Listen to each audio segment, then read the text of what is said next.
1926 সালে 3রা জানুয়ারি ম্যালেরিয়ায় ভগ্ন স্বাস্থ্য, ঋণের বোঝায় জর্জরিত কবি কাজী নজরুল ইসলামকে কৃষ্ণনগরে নিয়ে আসেন বিপ্লবী নেতা হেমন্ত কুমার সরকার, সঙ্গে স্ত্রী প্রমীলা ও শাশুড়ি গিরিবালা দেবী।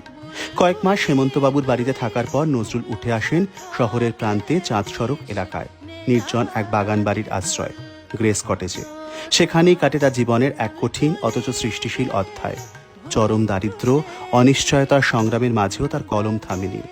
এই বাড়িতেই জন্ম নেয় বাংলার প্রথম গজল বাগিচায় বুলবুল তুই।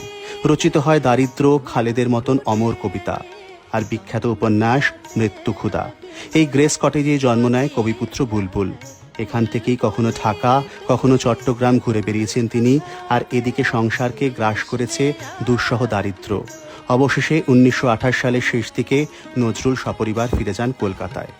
বোহেমিয়ান কবি ছিলেন লক্ষ্মী ছাড়া, কিন্তু মানবতার সম্পদে ছিলেন তিনি অনন্ত ধনী।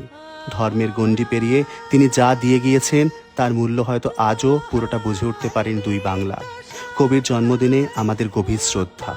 নজরুলকে ভুলে যাওয়া মানে মানবিকতাকেও ভুলে যাওয়া। এই তো বাংলার ইতিহাস, কৃষ্ণনগরের গ্রেস কটেজের ইতিহাস।